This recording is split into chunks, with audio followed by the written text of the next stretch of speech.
ನಮಸ್ತೆ ಗುರುಗಳೇ. ನಮಸ್ತೆ ಸರ್. ನಮ್ಮ ಹೆಸರು ಅಣ್ಣೇಗೌಡ ಅಂತ ಸರ್. ತಾವೇನು ಪ್ರೊಫೆಷನ್? ನಾವು ಟೀಚರ್ ಆಗಿದ್ವಿ ಸರ್. ಟೀಚರ್. ಎಷ್ಟು ವರ್ಷ ಟೀಚರ್ ವೃತ್ತಿನಲ್ಲಿ? 35 ವರ್ಷ 4 ತಿಂಗಳು. 35 ವರ್ಷ 4 ತಿಂಗಳು. ಯಾವ ಸ್ಕೂಲಲ್ಲಿ ರಿಟೈರ್ಮೆಂಟ್? ಮಾರುತಿ ಹೈಸ್ಕೂಲ್ ಕಟ್ಟೆಕೆರೆ. ಅಪಾಯಿಂಟ್ಮೆಂಟ್ 73.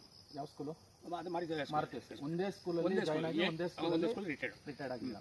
ಇದು ನಿಮ್ಮದೇ ಸ್ವಂತ ತೋಟ? ಹೌದು ಸರ್. ನಮ್ಮದು. ಎಷ್ಟು ವರ್ಷದಿಂದ ಈ ತೋಟ ಮಾಡಿದ್ದೀರಾ? ಈಗ 12 ವರ್ಷ ಆಯ್ತು ಸರ್. 12 ವರ್ಷ. 12 ವರ್ಷ ಆಯ್ತು. ಸೊ 12 ವರ್ಷದ ಹಿಂದೆ ಏನಿತ್ತು ತೋಟ, ಅದಕ್ಕೂ ನಮ್ಮ ಈ ಕಳೆದ ಬಾರಿ 6 ತಿಂಗಳಿಂದ ನಮ್ಮ ಬಯೋಫಿಟ್ ಹಾಕಿದ್ದೀರಾ, ಅದಕ್ಕೂ ಏನು ವ್ಯತ್ಯಾಸ ಕಾಣಿಸ್ತಾ? ಈಗ ಹಿಂದೆ ಏನಾಗ್ತಿತ್ತು ಅಂದರೆ ಕಳೆದ ವರ್ಷ ಈ ಗ್ರೀನ್ ಕಾಣ್ತಿರ್ಲಿಲ್ಲ, ಎಲ್ಲೋ ಕಲರ್ ಎಲೆಗಳೆಲ್ಲ ಎಲ್ಲೋ ಕಲರ್ ಬರ್ತಿತ್ತು. ಈ ಥರ ಹಸಿರು ಕಾಣ್ತಿರ್ಲಿಲ್ಲ, ಎಲ್ಲ ಎಲೆಗಳು ಎಲ್ಲೋ ಕಲರ್ ಬರ್ತಿತ್ತು. ಬಟ್ ಈಗ ತೋಟ ನೋಡ್ಲಿಕ್ಕೆ ಒಂದು ಸಂತೋಷ ಆಗ್ತದೆ. ಮತ್ತೆ ಎಲ್ಲ ಗ್ರೀನ್ ಕಲರ್ ಬಂದಿದೆ.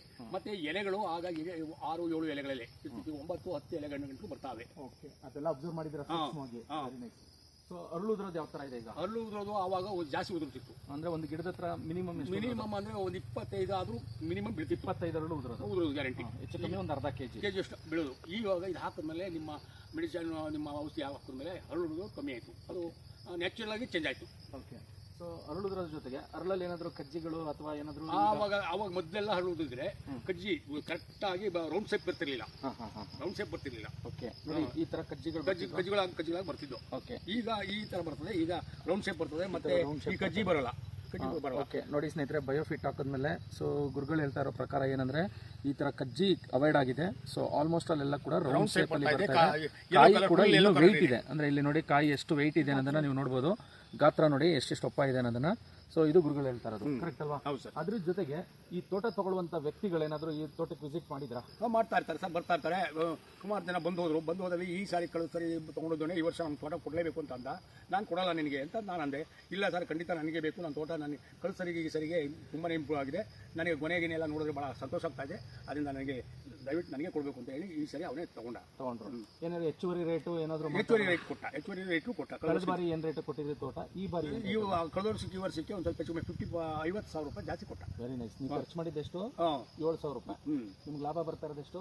43,000 ರೂಪಾಯಿ ಲಾಭ ಬರ್ತಾ ಇದೆ. ಎಕ್ಸ್ಟ್ರಾ ಲಾಭ ಬರ್ತಾ ಇದೆ. ನೋಡಿ ವೀಕ್ಷಕರೇ, ಕಳೆದ ಬಾರಿಗೂ ಈ ಬಾರಿಗೂ ತೋಟದ ಒಂದು ಧಾರಣೆನಲ್ಲಿ ರೇಟ್ನಲ್ಲಿ ಸೊ ನಮ್ಮ ಗುರುಗಳು ಚೌಕಾಸಿ ಮಾಡಿದ್ದಾರೆ. 50,000 ರೂಪಾಯಿ ಎಕ್ಸ್ಟ್ರಾ ಲಾಭ ತಗೋತಾ ಇದ್ದಾರೆ.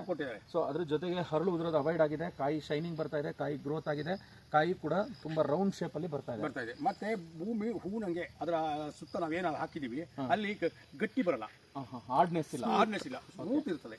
ಸೊ ಸ್ಮೂತ್ ಇದೆ. ನೀವು ವಾಸ್ತವವಾಗಿ ಚೆಕ್ ಮಾಡಿದ್ದೀರಾ? ಚೆಕ್ ಮಾಡಿದ್ದೀನಿ. ಯಾವಾಗ ಚೆಕ್ ಮಾಡಿದ್ರೆ? ಆವಾಗಲೇ ಈ ಒಂದು ಹಾಕೋ ಒಂದು ತಿಂಗಳಲ್ಲಿ ನಾನು ಚೆಕ್ ಮಾಡಿದೆ. Very nice. ಸೊ ವೀಕ್ಷಕರಿಗೆ ಏನು ಹೇಳಕ್ಕೆ ಇಷ್ಟಪಡ್ತೀರಾ ಅಂದ್ರೆ, ಕೆಲವರು ಏನಂದ್ರೆ ಬಯೋಟೆಕ್ನಾಲಜಿ ಮಾಡಿ ಅಂದ್ರೆ ಇದು ಆಗ್ತದಾ ಹೋಗ್ತದಾ ಅಂತ ಕೆಲವರಿಗೆ ಅನುಮಾನ. ಅವ್ರಿಗೆ ಏನು ಹೇಳಕ್ಕೆ ಇಷ್ಟಪಡ್ತೀರಾ? ಅದು ವೀಕ್ಷಕರಿಗೆ ನಾನು ಏನು ಹೇಳಕ್ಕೆ ಇಷ್ಟಪಡ್ತೀನಿ ಅಂತಂದ್ರೆ, ಅದು ಫಸ್ಟ್ ಟೈಮ್ ಎಲ್ಲರಿಗೂ ಅದು ನನಗೂ ಅನ್ನಿಸ್ತದೆ. ಅವರು ಇವರು ಅಂತಲ್ಲ, ನನಗೂ ಏನೋ ಇವ್ರು ಹೇಳ್ತಾ ಇರ್ತಾರಪ್ಪ, ಏನು ಮಾಡೋದು, ಹೇಗೆ ಹಾಕೋದು, ಏನೋ ನಮಗೆ ಗೊಬ್ಬರ ಬಿಟ್ಟರೆ ಬೇರೆದೇನು ಬೇಡ ಅನ್ನೋ ಮನಸ್ಸಿತ್ತು. ಬಟ್ ಅವರು ಏನು ನನಗೆ ಇಂಟ್ರೊಡ್ಯೂಸ್ ಮಾಡಿ ನೀವು ಹಾಕಿ ನೋಡಿ ಹಾಗೆ ಅಂತ ಹೇಳಿ ನನಗೆ ಫೋರ್ಸ್ ಮಾಡಿದ್ರು. ಫೋರ್ಸ್ಗೋಸ್ಕರ ನಾನೇನು ಮಾಡಿದೆ, ನೋಡೋಣ ಟ್ರಯಲ್ ಮಾಡೋಣ ಅಂತ ಹಾಕಿದ ಮೇಲೆ ನನಗೆ ನಿಜವಾಗೂ ಇದು ಭಾಳ ಸಂತೋಷ ಆಗಿದೆ. ಇಂಟ್ರೊಡ್ಯೂಸ್ ಮಾಡಿದವರು ಯಾರು? ಯಾವುದನ್ನ? ಈ ಪ್ರಾಡಕ್ಟ್, ನಮ್ಮ ಬಯೋಫಿಟ್ ಪ್ರಾಡಕ್ಟ್ಗಳನ್ನ ಇಂಟ್ರೊಡ್ಯೂಸ್ ಮಾಡಿದವರು ನಿಮ್ಮ ರಿಲೇಟಿವ್ಸಾ, ನಿಮ್ಮ ಫ್ರೆಂಡ್? ನಮ್ಮ ರಿಲೇಷನೇ ಮಾಡಿರೋದು.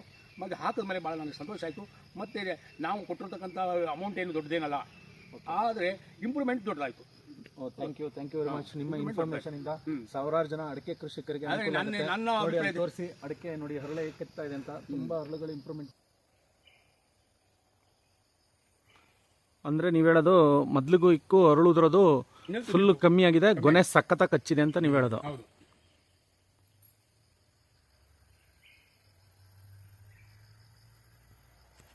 ಕೇಳೋದು ಇನ್ನೊಂದು ಹೇಳ್ಬಿಟ್ಟುದ. ಕೇರಳದವ್ನ ನಂಬರ್ ತೊಗೊಂಡಿದ್ದೀರಾ? ಇಲ್ಲೇ ಇದ್ದಾನೆ. ಅವನೇ ತೋಟ ತಗೊಳ್ಳೋದಾ? ಅವನೇ ನಿಮ್ಮ ತೋಟ ತಗೊಳ್ಳೋದಾ ಅಂದೆ? ಇಲ್ಲ, ಅವನಲ್ಲ, ನಮ್ಮ ಸೆಡ್ಕಲ್ ತೋಟ ಕೊಡಿಸ್ತೆ ಅವನಿಗೆ. ಆಗಿದೆ ಸ್ನೇಹಿತರೆ, ಅಡಿಕೆನಲ್ಲಿ ನಿಮಗೆ ವಿಶೇಷತೆ ಏನಂದರೆ, ಒಂದು ವರ್ಷಕ್ಕೆ 12 ಗೊನೆ ಬಿಡುತ್ತೆ. 12 ಗೊನೆನಲ್ಲಿ ಹೆಚ್ಚು ಕಮ್ಮಿ ಒಂದು ಗೊನೆಗೆ 500 ಗ್ರಾಮ್ ಜಾಸ್ತಿ ಆಯಿತು ಅಂದರೂ ಕೂಡ ಹೆಚ್ಚು ಕಮ್ಮಿ ಅಂದರೆ ಒಂದು ವರ್ಷಕ್ಕೆ 6 kg ಒಂದು ಮರದಲ್ಲಿ ಜಾಸ್ತಿ ಆಗುತ್ತೆ. ನಾವು ಒಂದು ಮರಕ್ಕೆ ನಾವು ಇನ್ವೆಸ್ಟ್ಮೆಂಟ್ ಮಾಡಿರೋದು ಎಷ್ಟು ಅಂದರೆ, ಒಂದು ಸೆಟ್ಟನ್ನು ತೊಗೊಂಡ್ರೆ 200 ಗಿಡಕ್ಕೆ ನಾವು ಅದನ್ನು ಮಾರ್ಪಾಡು ಮಾಡಿರ್ತೀವಿ. ಅಂದರೆ ನೀವು ಒಂದು ಗಿಡಕ್ಕೆ ಖರ್ಚು ಮಾಡೋದು 19 ರಿಂದ 20 ರೂಪಾಯಿ ಖರ್ಚು ಮಾಡ್ತೀರಾ. ಸೊ ಲಾಭ ಸಿಗ್ತಾ ಇರೋದು 6 kg 360 ರೂಪಾಯಿ ಗಂಟ ಲಾಭ ಸಿಗುತ್ತೆ ಸ್ನೇಹಿತರೆ. ಹಾಗಾಗಿ ಈ ಒಂದು ಬಯೋ ಕೃಷಿಯನ್ನು ಎಲ್ಲರೂ ಡೆವಲಪ್ ಮಾಡ್ಕೊಳ್ಳಿ. ಎಲ್ಲರೂ ಅದನ್ನು ಅಡಾಪ್ಟ್ ಮಾಡಿ ಅಂತ ಹೇಳಿಕ್ಕೆ ನಾನು ಇಷ್ಟಪಡ್ತೀನಿ. Thank you very much sir.